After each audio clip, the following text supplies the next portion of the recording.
Right now, a phone is sitting on a table somewhere in Spain, and everyone connected to Arsenal is waiting for it to light up. Bruno Guimaraes has already made his move. He has already boarded a commercial flight out of Brazil. He has already landed. He is not sitting at home waiting for updates like the rest of us. He is packed, he is ready, and he is simply waiting for one final piece of permission before he gets on another plane and flies in for his medical. Think about that for a second. This is not a player who is unsure. This is not a player dragging his feet, hoping the noise dies down so he can quietly stay put. This is a captain, a leader of a Premier League football club, who has already left the country tied to that role and is now stationed and waiting, ready to complete the final step of a transfer that has taken weeks, and in some tellings, months, to get to this point. That is where we begin, because that is where the real tension of this story lives. Not in the speculation, not in the noise, in the waiting. Here is what was, and in some ways still is, on the line. This deal has dragged for weeks. Every single day it did not close, there was a risk it could unravel. Big transfers involving captains, medical timelines, and cross-country flights do not close themselves. Every hour of delay is an hour where something could go wrong, a fee could be renegotiated, a release clause dispute could resurface, or a rival move could suddenly appear from nowhere. And it is not just about one player. While attention is fixed on a Brazilian midfielder waiting for a green light, there is a second, arguably even bigger situation running in parallel. A Real Madrid forward, one of the most talked about attacking players in world football, is sitting in a contract standoff that could define his next move. If both of these situations tip in Arsenal's favour, we are talking about one of the most significant transfer windows the club has had in years. If either one collapses, the entire complexion of the season changes. That is the size of what is happening here. And there is a third layer sitting quietly underneath both of those headline situations. The defensive side of this squad already has real, tangible fitness concerns. That means even while all the noise is focused on a midfielder and a forward, decisions being made right now about budget and priority could directly affect whether this team has enough cover at the back once the season actually begins. Every euro and every pound spent chasing these two headline targets is a euro and a pound that cannot then be spent shoring up a defense that already has question marks over it. That is the quiet tension running underneath everything else. It is not just about landing two exciting names. It is about whether landing them leaves enough room to protect the rest of the squad. Before I go further, if you want the kind of analysis that treats these moments with the seriousness they deserve, breaking down not just what is happening but why it matters for how this Arsenal squad is going to be built, hit that subscribe button. This channel is built on giving you the full picture, not just the headlines. Now let us go through everything piece by piece, starting with the images and posts circulating right now, and then moving into the fuller picture behind them. The claim making the rounds is direct and urgent. Bruno Guimarães is set to complete his move to Arsenal within the next 48 hours. Preparations for his medical are already underway, described as the final stage of a deal that has dragged on for weeks. Newcastle's captain, according to this update, is finally about to become an Arsenal player. The update leans on reporting credited to a BBC football reporter, who frames it as Arsenal completing what is called a protracted transfer for Newcastle's captain within that same 48-hour window, with medical preparations already in motion. Here is my read on that. A 48-hour framing is aggressive. It is the kind of language you use when you believe the finish line is not just visible, it is close enough to touch. But notice the wording carefully. It says preparations for the medical are underway. That is not the same as saying the medical has happened. That is not the same as saying paperwork has been filed. This is movement, real and tangible movement, but it is not yet completion. As an analyst, this is the difference between a transfer that is close and a transfer that is done, and right now we are firmly in close, not done. Hand of Arsenal's update. This one adds numbers to the story. Arsenal are said to be finalising a move for Bruno Guimarães today, with well-placed sources suggesting the total package reaches £80 million. The Brazilian is expected to fly today to complete his medical and formalities tomorrow. Then comes a small but telling line. Have Arsenal made contact yet? Who knows? That closing line matters more than people give it credit for. It is a moment of honesty in the middle of transfer excitement. Even sources close to these situations, even accounts dedicated to tracking every movement, sometimes simply do not know the exact internal status of contact between two clubs. What we can say with confidence is this. If the £80 million figure holds up, that places Bruno Guimarães among the more significant midfield investments in the division this summer. That is not a squad depth signing. That is a marquee investment in the engine room of the team. Daily AFC and Jay Bothroyd's comments. Now we move away from timelines and fees and into what this signing would actually mean on the pitch. Former striker Jay Bothroyd has made a bold statement, saying he would not swap a Bruno Guimaraes and Declan Rice midfield pairing for any other pairing in the league if the Newcastle captain does make the move to North London. I want to sit with that claim for a moment because it tells you something important about how this potential partnership is being perceived before it has even happened. Declan Rice already provides control, discipline, and defensive security in that midfield. What Bruno Guimaraes would offer is different. It is dynamism, forward drive, and end product. In a struggling Newcastle side last season, missing months through injury, he still managed 17 goal contributions across all competitions, largely from a deeper midfield role. Pair that kind of output with Rice's control, and you can understand exactly why a pairing like that is being talked about as potentially unmatched in the league. This is not just a transfer story. This is a tactical upgrade story. Arsenal News Channel and Toby Alderweireld's comments. Here the conversation shifts entirely, away from Bruno Guimaraes and onto the other headline situation, Vinicius Jr. Former Tottenham and Atletico defender Toby Alderweireld has offered a contrasting opinion, suggesting Julian Alvarez would be a better signing for Arsenal this summer than Vinicius Jr. His reasoning is specific. He says Arsenal already have Victor Gyökeres and Kai Havertz, but sometimes need more quality in front of goal, and he considers Alvarez an unbelievable striker with a big work rate. But then he raises a question that cuts right to the heart of the debate around Vinicius Jr.'s suitability for English football. Can Vinicius deal with the Premier League the way Eden Hazard did? He acknowledges the talent is undeniable, the pace is real, the directness is obvious, and that his arrival would bring excitement to the league. But he also delivers a clear caution that Vinicius will have to understand the Premier League is not La Liga. This is important because it shows the conversation around Vinicius Jr. is not universally positive. Even among people who respect his ability, there is a genuine question mark about adaptation. Hazard's decline after leaving La Liga is still a cautionary tale in English football memory, and invoking that name in the same breath as Vinicius Jr. is not a small thing to do. As an analyst, I think this is a fair and necessary counterpoint to the excitement building elsewhere. Talent alone has never guaranteed a smooth transition to English football. What I find particularly useful about this comparison is what it forces viewers to think about beyond pure ability.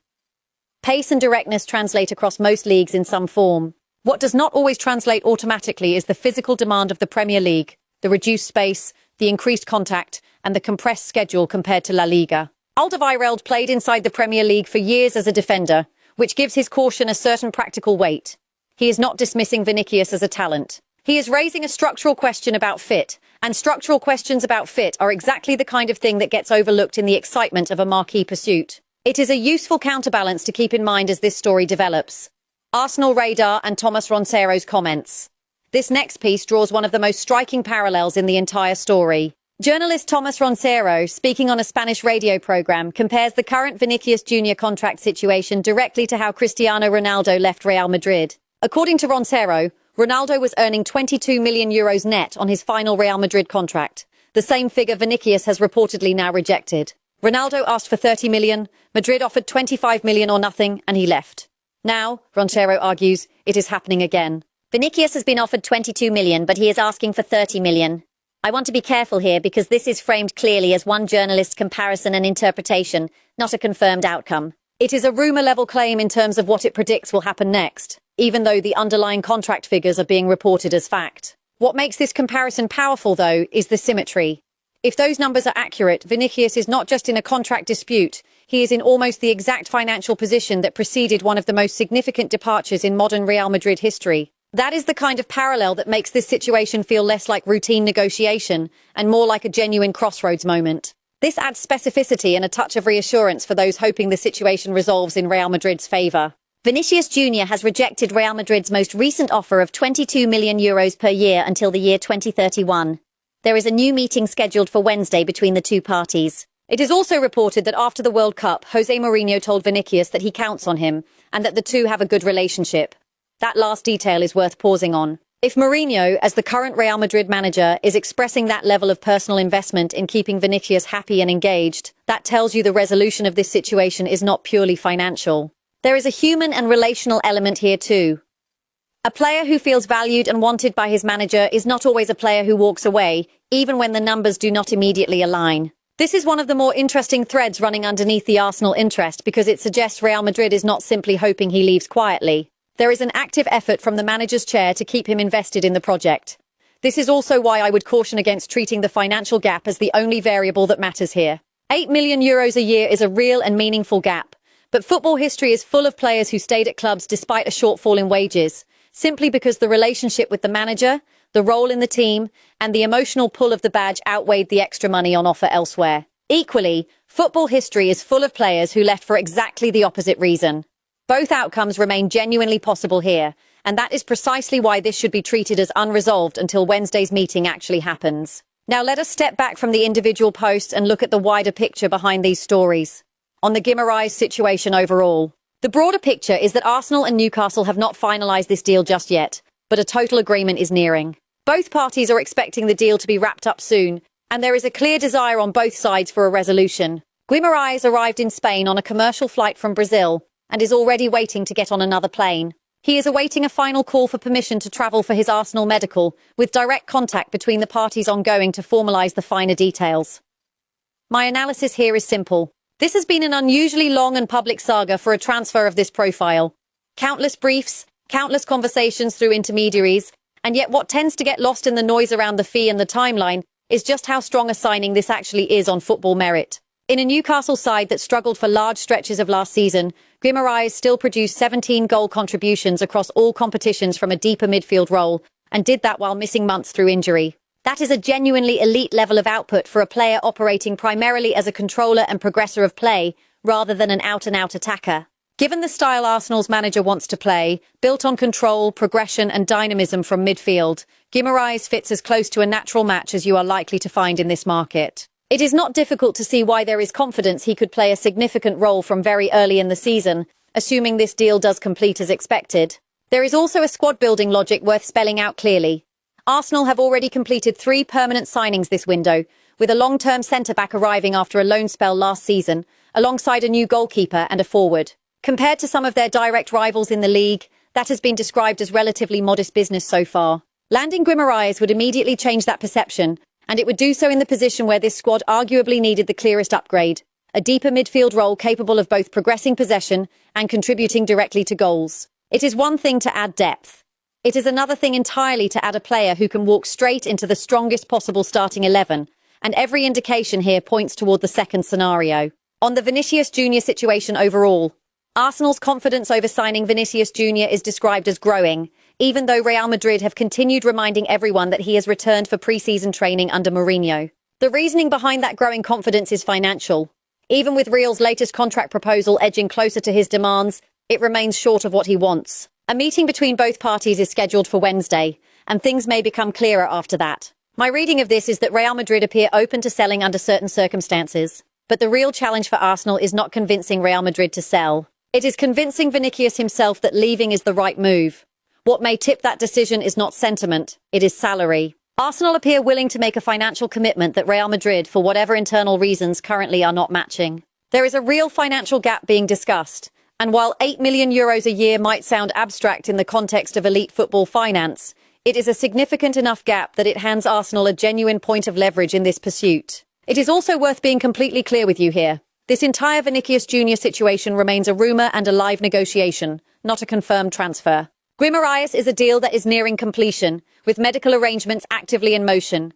Vinicius Jr is a contract standoff, with a scheduled meeting still ahead, and no confirmed direction on where it ends. Those two situations are not at the same stage, and it would be misleading to present them as equally close to completion. As an analyst, keeping that distinction sharp is exactly how you build trust with your audience on what could come next. Even if both of these headline pursuits are completed, there is a further layer to this transfer window. Attention could still turn toward a centre-back, given the fitness situation at the back of this Arsenal squad. With one key defender expected to miss the first half of the season, and 2 other established defenders currently flagged as fitness concerns, versatile defensive reinforcements have been discussed, with an Aston Villa centre-back emerging as a name under consideration. My take here is that this depends entirely on how much of the transfer budget remains once the 2 headline deals are resolved. If a specific defender expected to deputise picks up an injury of his own, that need becomes urgent rather than optional.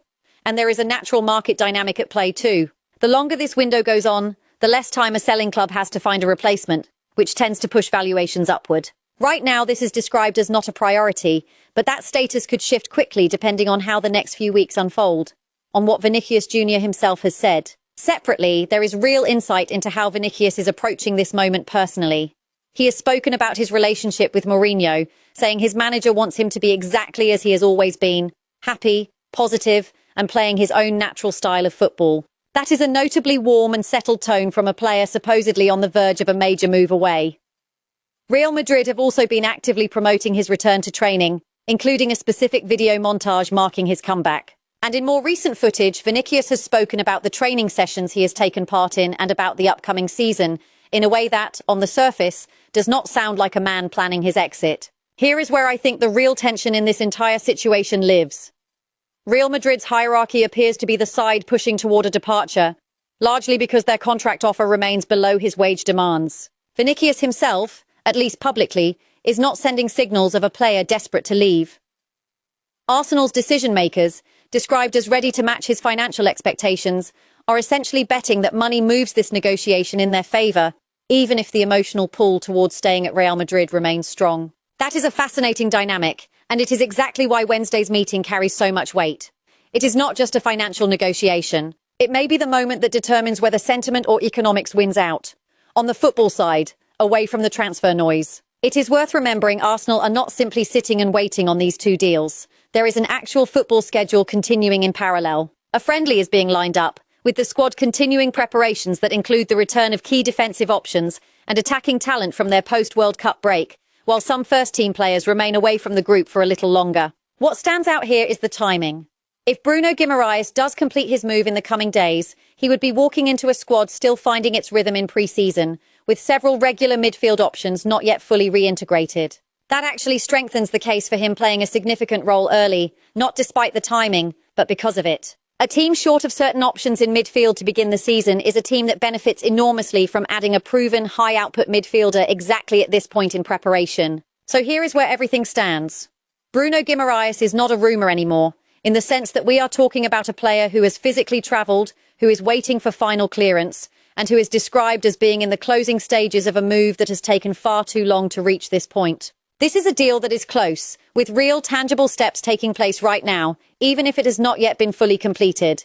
Vinicius Jr remains a different category entirely. This is a genuine contract standoff, with real numbers on the table, a real gap between what has been offered and what is being demanded, and a real meeting still to come that could shape the outcome. Everything from that side of the story needs to be treated as developing and uncertain, not settled. And running quietly underneath both of these stories is a squad that already has real needs beyond the headlines, defensive depth being the clearest of them, waiting to see how much room is left in the budget once these two situations are resolved one way or another. That is the full picture, as clearly and accurately as it can be laid out right now.